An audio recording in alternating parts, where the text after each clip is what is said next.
bienvenue dans le monde de l'animation. Après la sortie du jeu Disney Dreamlight Valley, Gameloft continue sur sa lancée avec un tout nouveau jeu, encore Disney, un jeu à la Mario Kart qui s'appelle Speedstorm et qui va sortir très bientôt en accès anticipé. Et franchement j'attends cette sortie avec impatience et c'est pour ça que j'avais envie de vous en parler un petit peu avant. C'est parti.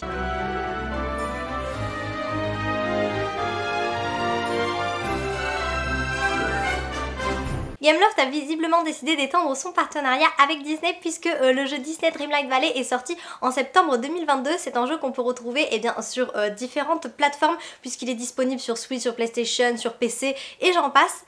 Et si c'est un jeu très tranquille qui s'inspire beaucoup en fait d'Animal Crossing mais sous forme de quête, Disney Dreamlight Valley, je pense que vous avez été nombreux à le voir passer un peu à droite à gauche parce qu'il a eu quand même un bon démarrage et je pense que son succès est loin de s'arrêter là.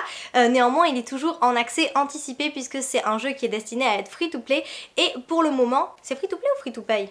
C'est free to play mais ça pourrait être free to pay finalement. C'est donc un jeu qui propose du contenu payant et qui en proposera encore davantage lorsque l'accès anticipé prendra fin. Et pour Speedstorm c'est un petit peu la même chose puisque Speedstorm est destiné à être un jeu free to play mais avant, exactement comme Disney Dreamlight Valley, eh bien il va y avoir un accès anticipé avec différents packs fondateurs. Alors avant tout quand même Disney Speedstorm, qu'est-ce que c'est? Eh bien pour les férus de jeux de course et de jeux de voiture, surtout aussi j'imagine pour ceux qui sont fans de Mario Kart, eh bien il faut savoir que Disney Speedstorm s'inspire énormément du jeu Mario Kart et même je dirais peut-être des deux dernières versions de Mario Kart, que ce soit le Mario Kart sur Switch ou le Mario Kart sur Wii, puisque nous partons dans ces mêmes univers, c'est-à-dire des univers très colorés, très gais, avec des parcours vraiment atypiques. Et bien à la place d'avoir des parcours Mario Kart, nous avons donc des parcours Disney et sur le coup Gameloft a fait très fort puisque nous retrouvons dès le départ en fait, dès le début de l'accès anticipé, un catalogue assez riche puisqu'ils se sont pas contentés de mettre des films classiques comme finalement dans Disney Dreamlight Valley où nous avons commencé avec les grands classiques Disney. Là nous avons droit à des films qui sont connus mais qui sont moins mis en avant d'ordinaire, comme par exemple Hercule qui d'ailleurs présente le jeu. C'est un des premiers films que l'on voit dans le trailer et nous avons donc différentes courses qui sont proposées dès le départ, des courses sur Hercule donc sur la Grèce mais aussi des courses sur La Belle et la Bête avec notamment des parcours comme C'est la fête avec la table, les assiettes, les verres, bref nous sommes vraiment immergés dans l'univers du film tout en faisant une course de voiture et il y a encore bien d'autres surprises en termes de personnages à découvrir, notamment le livre de la jungle qui finalement n'est pas tant mis en avant que ça en général par tout ce qui sort autour de Disney. Et là eh bien nous avons dès le départ Mowgli qui sera disponible, donc voilà c'est ce que j'apprécie beaucoup dans ce jeu, c'est qu'en fait au-delà du fait que moi je suis quand même grande fan de Mario Kart, alors pas du Mario Kart sur Switch mais j'ai vraiment saigné le Mario Kart sur Wii, j'avais tout déverrouillé, j'ai joué je ne sais combien de fois, donc j'aime beaucoup ça. Et quand j'ai vu que Disney allait sortir un jeu Mario Kart mais version Disney, franchement j'ai tout de suite été séduite. Plus je vois les trailers qui sortent et plus j'ai envie de jouer à ce tout nouveau jeu. Et donc pour pouvoir jouer à ce nouveau jeu Speedstorm qui propose les personnages Disney en tant que personnages jouables mais aussi des voitures personnalisables et des parcours quand même qui sortent de l'ordinaire, eh bien il faut acheter l'un des 3 packs fondateurs. À terme le jeu sera normalement free to play et donc l'accès sera gratuit avec du contenu payant à l'intérieur, mais pour le moment pour pouvoir jouer au jeu qui sort le 17 avril, eh bien il faut acheter un des 3 packs fondateurs. Comme pour Disney Dreamlight Valley, le premier pack fondateur, le pack fondateur donc standard, est à 29,99€ et il comprend donc des items et des bonus standards. Nous déverrouillons avec ce pack 2 coureurs, Mickey et Donald, également un coureur de notre choix à débloquer, un coureur qui sera commun donc aux 3 packs. Dans cette liste nous avons donc Elizabeth Swann de Pirates des Caraïbes, Baloo et Mowgli du livre de la jungle, Belle et la Bête de La Belle et la Bête, et ensuite nous avons Shang de Mulan. J'hésite un petit peu sur le personnage à prendre personnellement, même si je pense que je vais choisir Belle puisque j'adore Shang. Shang fait partie de mes personnages préférés, on le voit pas assez, mais je me dis que comme ça sera un petit peu le coureur principal, c'est-à-dire qu'il va avoir les skins bonus et tout ça et le reste en fait, donc je pense que je choisirai Belle personnellement, même si je suis un petit peu déçue parce que j'avais avait vu qu'il y avait Megara et finalement elle ne se trouve pas dans ces personnages, dans ce choix de personnages. Donc enfin s'il y avait eu ce choix là j'aurais pris Megara parce que je l'adore et qu'on la voit pas beaucoup, mais elle est néanmoins dans le jeu, dans les trailers, dans les même dans, je crois, dans la bande-annonce des packs fondateurs, elle est présente, donc en tout cas elle sera dans le jeu. Après comment on pourra la débloquer, ça je ne le sais pas encore. Et le pack fondateur standard apporte également 2 Golden Pass.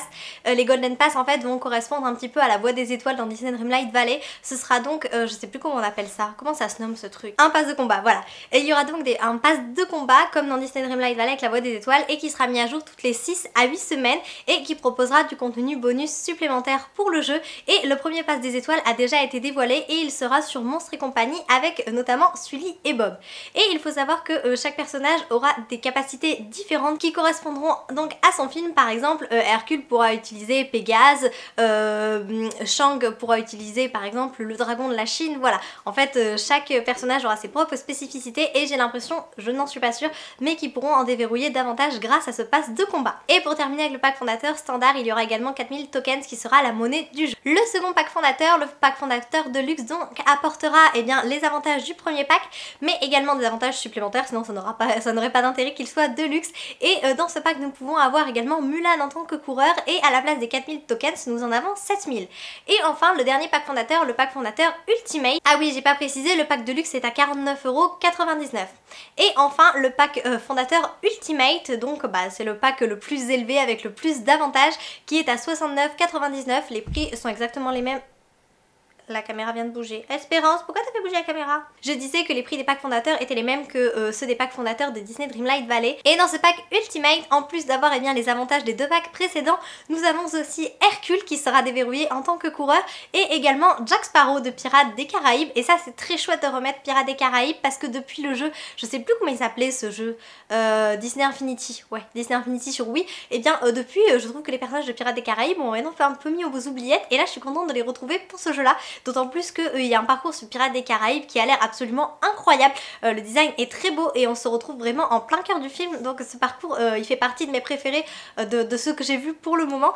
Et donc le pack fondateur Ultimate, en plus d'apporter ces 2 coureurs là, il apporte 3 Golden Pass au lieu de 2 pour les packs précédents et 12 000 tokens, ce qui est pas rien quand même comparé à 4000 pour le premier pack.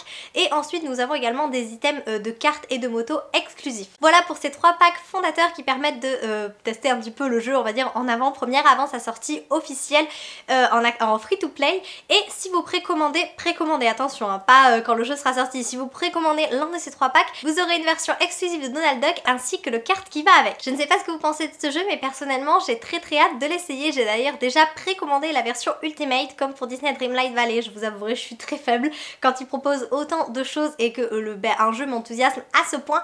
Et là pour le coup j'ai pas résisté vraiment et je sais que c'est un jeu sur lequel je vais pas mal jouer, d'autant plus que c'est un jeu qui peut se jouer à 2.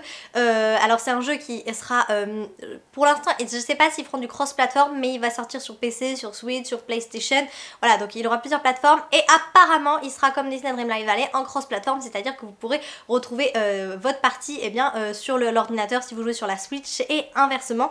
C'est un jeu qui sera également multijoueur en ligne et également un jeu qui pourra se jouer à 2 à la maison avec l'écran partagé comme pour Mario Kart, et ça c'est super parce que j'ai très hâte d'y jouer en famille. Honnêtement j'aime bien jouer seule, mais franchement les jeux de type Mario Kart pour moi c'est plus marrant quand on y joue à 2, à plusieurs, en famille, voilà, c'est très fun. Et donc pour moi Disney Speedstorm c'est un peu tous les avantages de Mario Kart mais avec un univers que j'affectionne davantage parce que même si j'aime bien Mario, je suis pas aussi fan de Mario que de Disney. Et franchement cet univers Disney, rien que d'avoir des spécificités pour chaque personnage, vraiment quand j'ai vu que quand j'ai vu qu'Hercule faisait appel à Pégase ou que Mulan utilisait le dragon de la Chine, voilà, je trouve que c'est vraiment quelque chose qui sort de l'ordinaire. Ils ont vraiment pris le temps de travailler chaque personnage, de travailler chaque univers et donc j'ai très envie de voir ce que ça va donner en jeu. J'espère surtout que le jeu sera maniable, qu'il sera assez facile à prendre en main parce que ça reste quand même un jeu de course. Avant d'être un jeu beau, il faut que ce soit un jeu qui soit très intuitif et qui soit facile, oui, à prendre en main quand même. Donc j'espère que de ce côté là on ne sera pas déçus et apparemment les bêta testeurs ont l'air de dire que le jeu est incroyable, donc je pense quand même qu'on ne sera pas déçue par ce jeu de Gameloft. En tout cas je suis contente que Gameloft sorte des jeux Disney parce que depuis quelques années les jeux Disney s'essoufflaient un petit peu. Quand j'étais petite je jouais beaucoup aux jeux PC Disney qui sortaient comme ça, voilà, des petits jeux classiques, des petites aventures très courtes sur les films, et après en fait les jeux Disney on n'en a pas eu tant que ça à part quelques jeux de téléphone, et moi je suis pas fan, je joue pas sur téléphone, donc je suis contente que Gameloft élargisse son catalogue avec des jeux Disney. Et donc Disney Dreamlight Valley c'est un jeu que j'adore et j'espère que Disney Speedstorm, même si c'est un jeu très différent, me plaira tout autant. Voilà, je crois que c'est à peu près tout pour les petites informations sur Speedstorm. J'avais juste envie d'en parler un peu parce que ce jeu je l'attends vraiment beaucoup, et la sortie n'a pas arrêté d'être repoussée, donc ça y est, on a enfin la date du 17 avril et je le testerai le jour de sa sortie, c'est une évidence. Donc peut-être que je referai une vidéo, sait-on jamais, si vraiment je craque énormément sur ce jeu, je ferai peut-être une vidéo, je verrai pourquoi pas en faire une vidéo présentation. Mais il faut encore que je m'organise pour tout ce qui est matériel pour filmer tout ça, donc ça je sais pas si je ferai une vidéo, mais en tout cas j'avais quand même envie de parler de ce jeu qui a l'air très chouette. En espérant vous avoir apporté un peu de magie, à bientôt!